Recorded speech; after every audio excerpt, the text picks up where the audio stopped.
soon. So he noted his Parkinson's disease, severe gastric crisis. Okay? They did a study in America where they gave people syphilis to find out whether or not women got gastric syphilis more than men did. Okay? Because your stomach has all these membranes too. And this guy's squirming around. He's squirming around. He's having a great time in there. Okay? So it goes in your stomach, starts ripping it apart. Your intestines actually fall apart. They get swollen up and close off the ducts to your gallbladder, to your liver. And then it starts backing up. Horribly painful. Not a good thing. Okay? There's a lot of bad ways to die from syphilis. You've got to track it. You've really got to track it. He keeps going. Noted his Parkinson's disease, his severe gastric crisis, skin lesions. Okay? Look at these things. They bleed and they weep at the same time. I got them on my face. I think I'm getting one in my damn eye. Okay? I might go blind. I'm not going to go blind. Okay? I'm not going to do it. But they're like everywhere. And it's just disgusting. Violent mood swings. Okay? I've had one or two of those, but not too bad yet. Okay?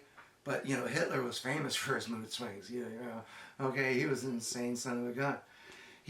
Morell uses as evidence that he contracted syphilis.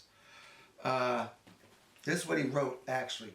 Sudden criminal behavior, paranoia, grandiosity, mania, all of which changes show in case of neurosyphilis. Mania, if someone's manic, that means they don't go to sleep. The root word of mania is larger than normal. Okay? Megalomania, megala means much larger than normal, and mania means you're thinking about something constantly, or you're overindulging in something too much. So it's too much of too much of too much. Okay? When you got megalomania, you're doubling up. You got everything going for you. Okay? You got everything going for you. But Hitler was a creep. But he challenged the world. He changed the world. Under his guidance, they invented jet planes. They're inventing nuclear bombs. They did all kinds of things. Okay? Because of his genius. Because he had a purpose. He knew how to achieve the purpose. He flew.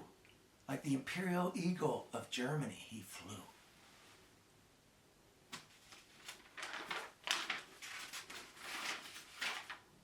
So, you know, I looked at myself, I was a normal guy. I had nothing. I had no money. I had no real talent. I had job skills, but the job skills weren't that much. I mean, $50,000, $60,000 a year ain't gonna get you rich. Okay? As a matter of fact, it's going to make you poor. I swear I was getting poorer every year, with less and less every year, getting poorer and poorer. My wife wanted to go on vacation. No, we can't go on that vacation now. We don't have money. The kids wanted this toy or that toy, and I can't buy it. They wanted the clothes. They wanted that. And I have to keep telling them, I'm not a rich guy. I'm not a rich guy. Okay? And then I started changing. Hey, we're poor. We're poor. Get over it. We're poor. Okay? And that's a horrible admission for a father and a husband to tell your wife and your kids that you're poor. So I was doing that every day, and it was to get me down. So that's why I didn't let it stop. I did not allow myself to stop thinking of a solution. So I went for the syphilis. I caught the syphilis. And it almost killed me. My aorta got swollen up. It got inside my aorta, which is the big artery going to the heart. It's the big one. It's the important one. And it got swollen up, and they had to open me up and squirt penicillin in there and put a stent in and everything. And they gave me the penicillin and they cured the syphilis. And my brain didn't change. So it took me 3 months to get it. And I wasn't really healed up, able to walk again for another 6 months. So then I went out and I did it again. Okay? Because you can't quit. You got to keep trying. Okay? The odds are against you. But 1 out of 10,000 is not a bad odd. You guys buy lottery tickets every day and the odds are 13 billion against you. We're talking 1 out of 10,000. 1 out of 10,000, man. It's worth it. 1 out of 10,000 to get megalomania. It's worth it. So where was I? What was I talking about? What was I talking about? Oh. My low hard lips. Check this girl out. This whore looked exactly like her. It was freaky. Had the puff out red lips, had the big buggy eyes, okay, had the sickly green complexion. It was amazing. Okay? And she was hot, okay? She was hot. She did everything I wanted. So yeah, I caught syphilis from this girl. And my fucking heart blew up. Okay? 2 months. 2 months after her, my heart was like blowing up. I was on the ground calling for help and no one could hear me. I mean, my heart was beating, but nothing was happening. And I don't know who finally found me. It was at work, and then I woke up in the hospital. And the penicillin again, and they fixed me. And they gave me a lecture. The social workers came in telling me about sexually responsible behavior and everything, and teaching me how to use a condom and shit like that. And it's like, I didn't want to tell them the truth. So I didn't tell them the truth. I just nodded my head yes. But this time I had to wait. I had to wait until my heart was totally healed. I didn't want to leave that opening. But it taught me a lesson. It taught me a lesson that syphilis will attack weakness. Diseases attack weakness. Remember COVID?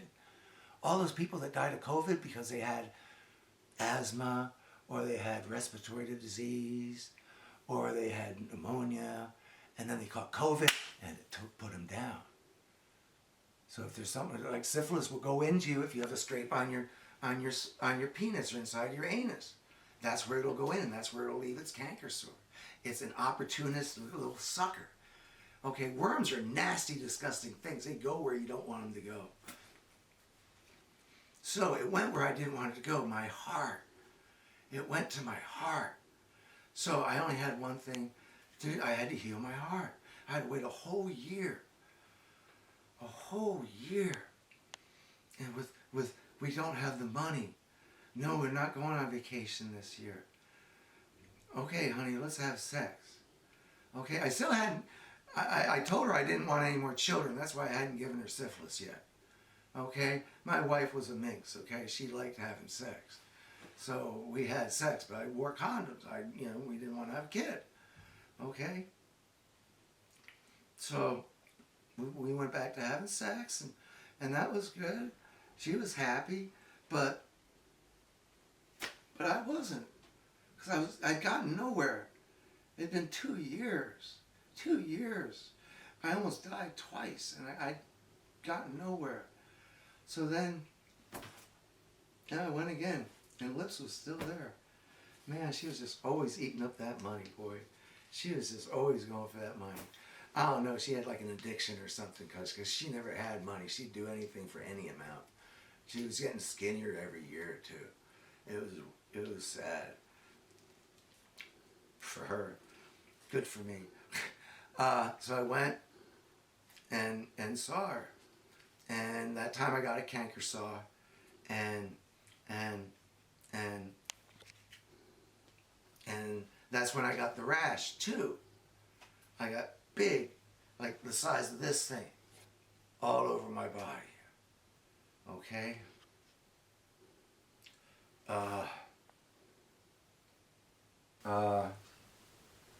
I got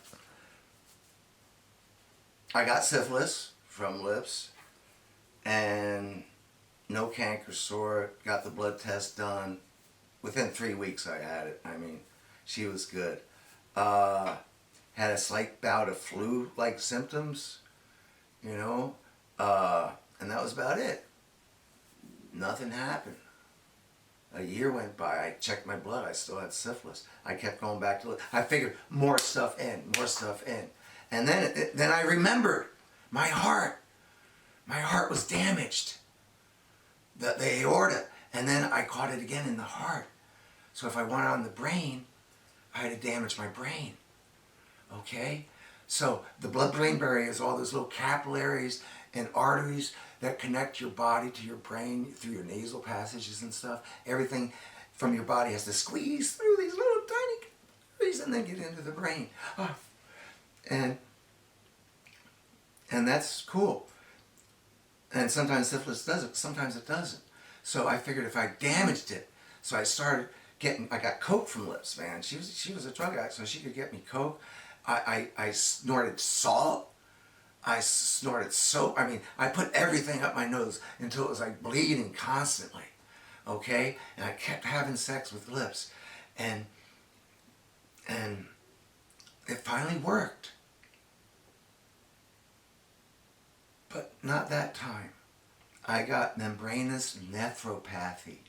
My kidneys, the little squirmy bastard went into my nephrons. One kidney has like millions and millions of nephrons, and when they kill one, then it kills the next one. And when that one dies, it swells up and kills the next two. And my entire kidney was dying. I had to take penicillin for a third time. And I'm getting spasms all the time. And the worst thing is I can't think straight. Things keep interfering with my thoughts. I don't have the same joy of mentation. Okay? It's not the same thing. It's not the same thing at all. Okay? So, it's just over. Now, my wife, my family, I gave them up years ago. I don't even know where they are now. I gave them $1 million to get out of here. They didn't care. I think because I gave her syphilis before I left. But, oh, I can't do this, okay? Where's my therapy? Said Aragon, son of Arathon, king of Condor and Arnor, to his wife, Arwen Evenstar, the daughter of Elrond, the wise. Okay? Aragon had walked up to the Avenue of Kings and laid himself down on his long bed. And there he determined to die. And his wife came up and said, "Don't die, you still have many years in you." And he said to her, "Ask whether you would indeed have me wait until I wither and fall from my high seat, unmanned and witless." I am not going to be unmanned. I'm not going to be witless. Okay? She said nothing to him. She could not argue, and neither can I. Okay? My thoughts become screwed up, and I have to end it before it's over. Orson Scott Card wrote a book called Songbird. Okay? And in it, the songbird became emperor of the galaxy. And he came back to Songhouse and he said, "Let me teach the children what I've learned in the last 50 years of pain and agony and death." And he did. And the song of the Songhouse became more powerful. The singers sounded like songbirds. And the songbirds sounded like gods. And after that, after 3 days of constantly talking his story, he went up to the high room and asked the high person, the high spokesman, "Can I die? Can I finally die? Have I done my life's work? Can I die now?" And she said yes. And kissed him. And walked out of the room and shut the door. And he laid down, and a day later he was dead. I have done my great works. I have become a master of the human race, consciously, not by accident. I have taken over the Beanie Babies. When I die, I'm going to a mansion with my Beanie Babies. And every Beanie Baby that's destroyed is going to come to my mansion. And we're going to live in joy and happiness for all eternity. Okay? I've made my millions of dollars. Okay? I control thousands of people. And my last final work, I'm going to teach you how to do it. Teach you how to become powerful like me. Like Blackbeard, the pirate. He had syphilis. He took over the West Indies. Okay, so many people had it. And they did it. And you can do it too. You want to fly like an eagle. Okay? You want to soar. You can become wiser, more powerful. Wait until you're an adult. Catch syphilis. Watch the symptoms. If you catch the wrong kind of syphilis, cure yourself and do it again. Soon there'll be medical research done on it. People, they can do direct canalization into those areas of your brain. It won't even be guesswork in 10 more years. You'll just be able to go in and say, yeah, give me syphilitic megalomania, please. Okay? So it's a new race of man, and I give it to you.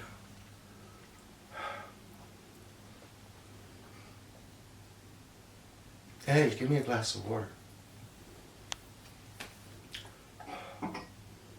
I think I've said everything I wanted to say to you.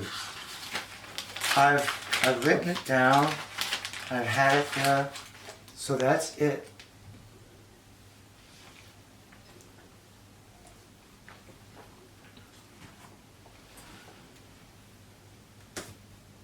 You don't like this part, Eddie. Okay, I know you don't like me.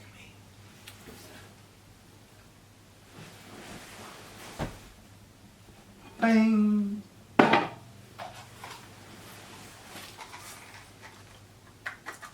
Hitler should have died this way, but apparently he shot himself. But all the other people took cyanide and died.